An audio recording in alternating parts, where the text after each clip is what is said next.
choosing us. We know you had other options, and we do understand that you choose us. We also want to apologize for the delay and the guests who should have left probably an hour ago. We would have had some problems earlier that caused us to delay. So we do apologize for a late start, but nonetheless, we would give you what we can offer with regards to making sure you enjoy the tour.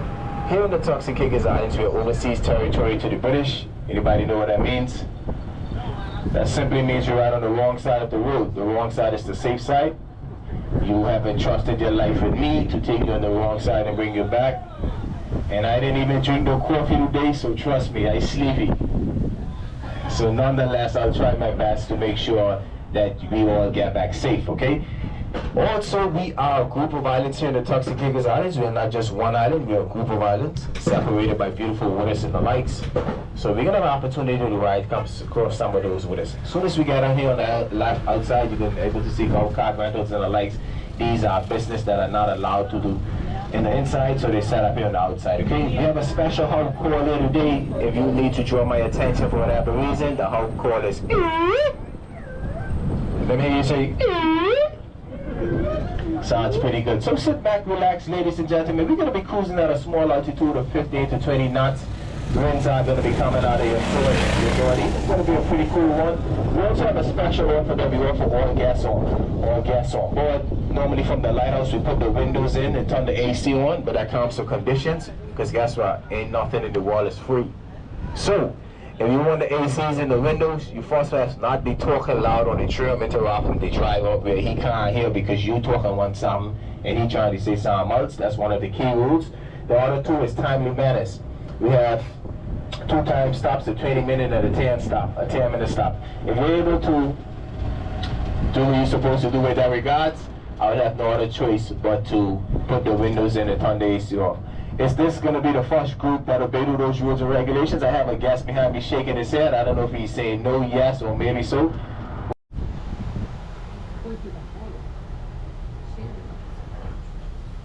So this road right here on the right-hand side is referred to as Roberts Alley, and here on the left-hand side, the old Roberts family house. This listed house was a traditional family home of the Roberts family. Built in the 1850s for Benjamin H. Roberts, the house resided opposite Robert Alley, also named after the family.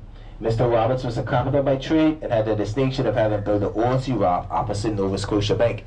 He was also the lighthouse keeper for many years. Today, Mr. and Mrs. Simons, who were the neighbors of the late Mr. Lloyd Roberts, owned this house, and it has been restored to reflect his origin as a simple home built by the island hard-working industrious ancestors.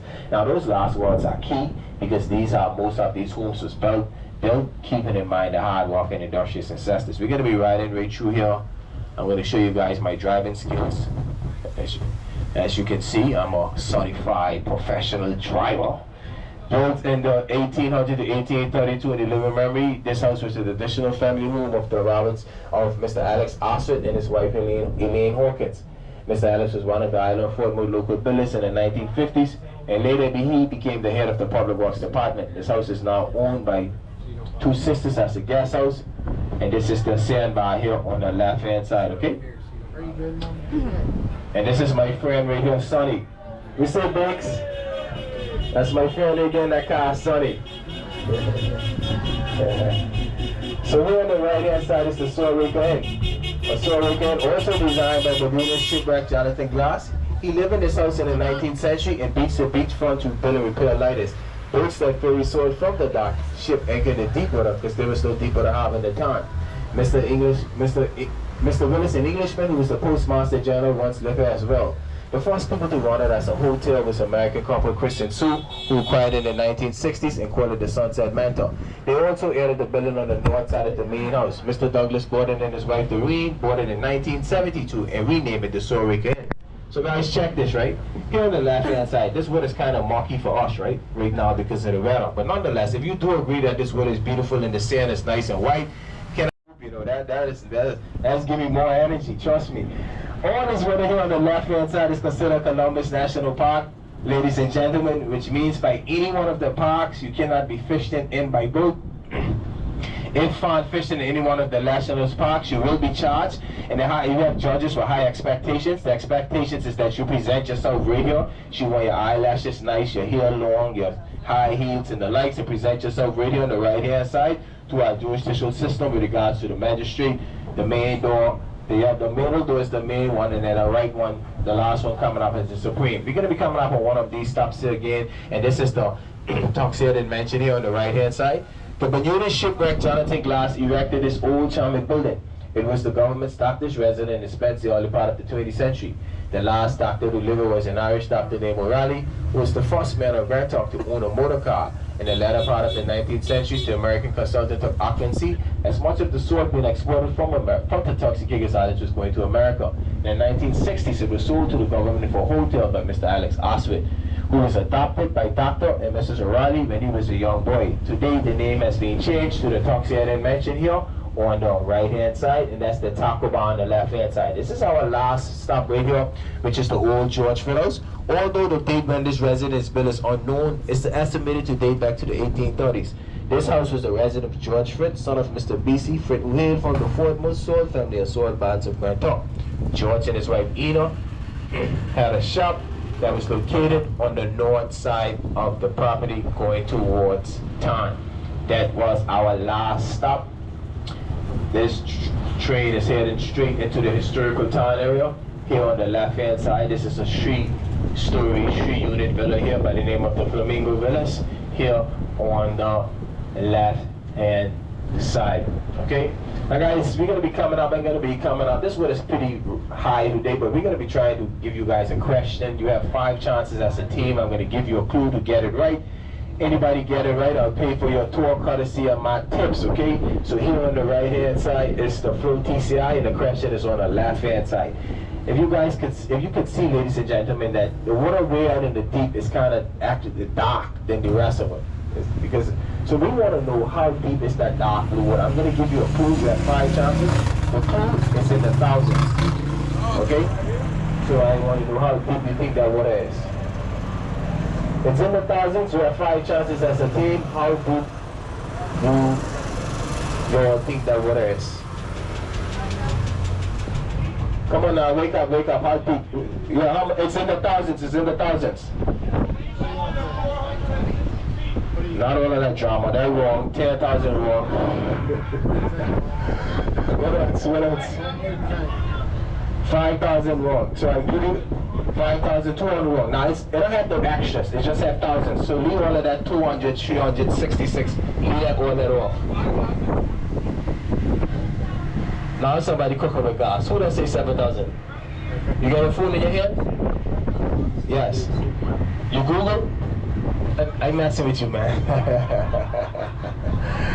it's right though. The 7,000 is right. So yeah, it's a 7,000 drop. We call that the wall. When it's clear, you can be able to see on the right-hand side, it's kind of light blue, and then on the north side, on the left-hand side, it's very dark. Yes, guys, this is a one-way street, okay? So you need to be heading back in this direction.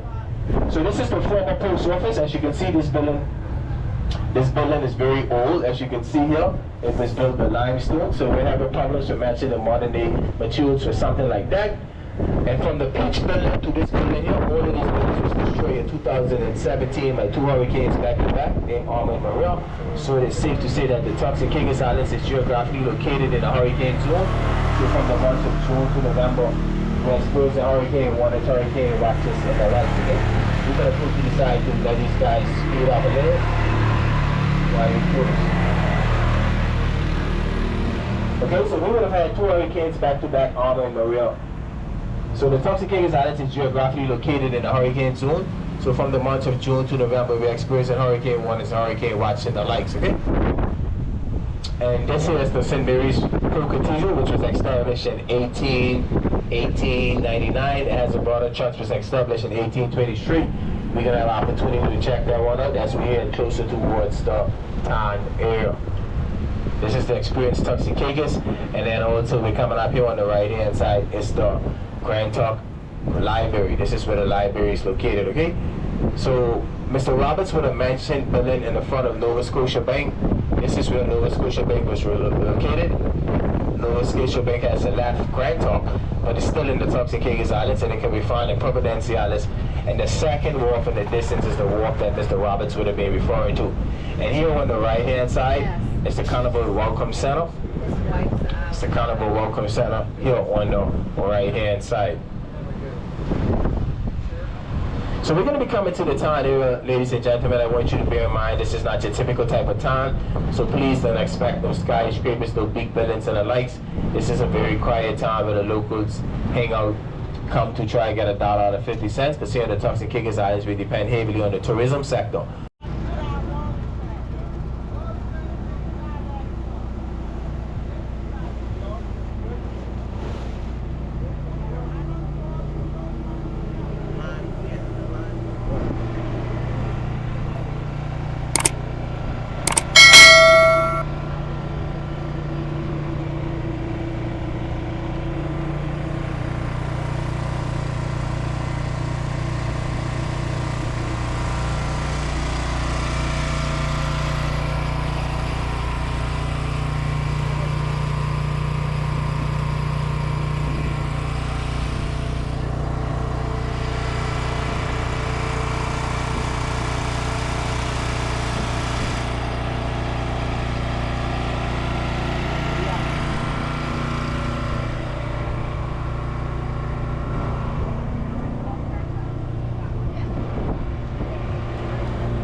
Listo, mi amor. Está bien.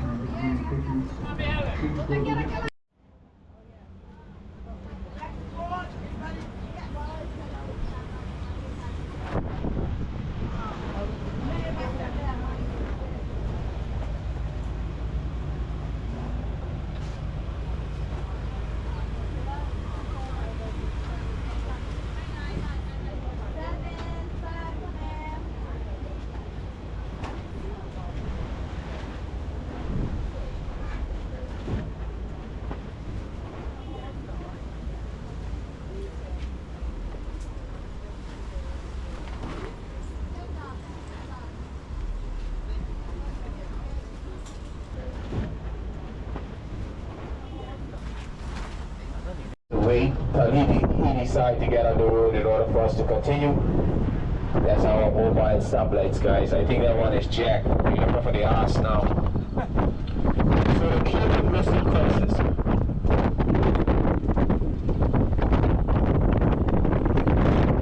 The Cuban Missile Crisis. The Grand Turk Naval Base also played an important yet largely unknown role during the Cuban Missile. The two-billion communication unit handed out all outgoing communication with the U.S. Guantanamo base and Cuba until the blockage was lifted. The facility also supported many flight crews supported stopover Grand Turk. The impact of the Navy age on 21, and I never wandered down that road. But nonetheless, guys, the trip is over. We're going to be at the Lighthouse for 10 minutes. These are friends now. All donkeys have a course behind them, eh? So if you have an opportunity to go behind the donkey, no, hold up. If you have an opportunity to a little deck that you could go down, and all that concrete terrace that you're going to be seeing, on your right-hand side, that is the catchment. And the water used to run in these big tanks right here on the right-hand side. Now we're going to be here for a brief 10 minutes. Please, 10 minutes. Please, 10 minutes. You sure? Nonetheless, guys, we're going to be here for a brief 10 minutes. And as you can see, the donkey is welcoming you with the that's just the welcome. That gentleman right there, he will be able to provide you with the carrots and the likes. We're going to be right here for a brief 10 minutes. Guys, the time now is 1:27. We're going to be back here at 1:40, please. 1:40, okay? Actually, hold up. No, we ain't ready to leave yet. Let me just park that on since we got more space. We're going to be here and we're going to leave at 1.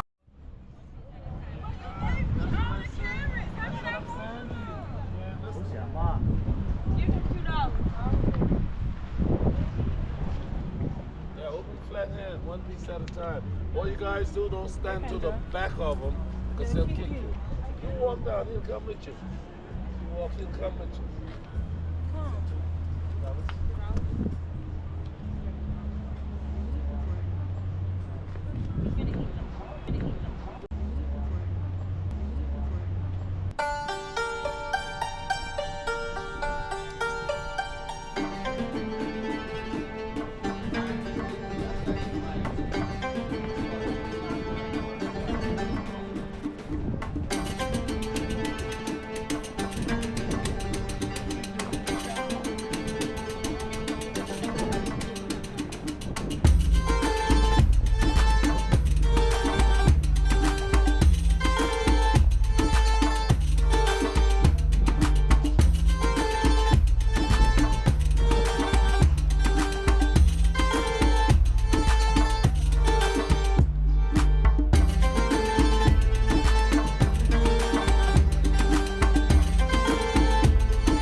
Providenciales, we sell sun, sand, and sea, but overnight guests are gonna come spend time in the hotel and do that fine dining and diving in the lights and a lot of other little sunset beach tours and many nice high-end restaurants, low-end restaurants and the lights can be found at Providenciales. And then Grand Turk, we depend heavily on the cruise port, which is mainly major income. And this is the busy season, so take the kids and the lights. I had a guest who said that she hasn't seen no mailbox, and she's like, I say, well, we don't really do too much of mail. So we don't really have that mailbox system where we set up outside of our house. We do have a post office, but we don't focus so much on mails. So she was like, so how do you get your bills? I say, well, with regards to power bills and phone bills, they probably text you, send you a text message or send you email. And she's like, well, suppose you don't have no phone and you don't have no email. I say, well, with regards to the power, it's easy. If you wake up 12 o'clock one morning, midnight, and your lights out, and you peep sure when your neighbor get lights, what I mean? You won't pay your power bill. It's easy, so, you know,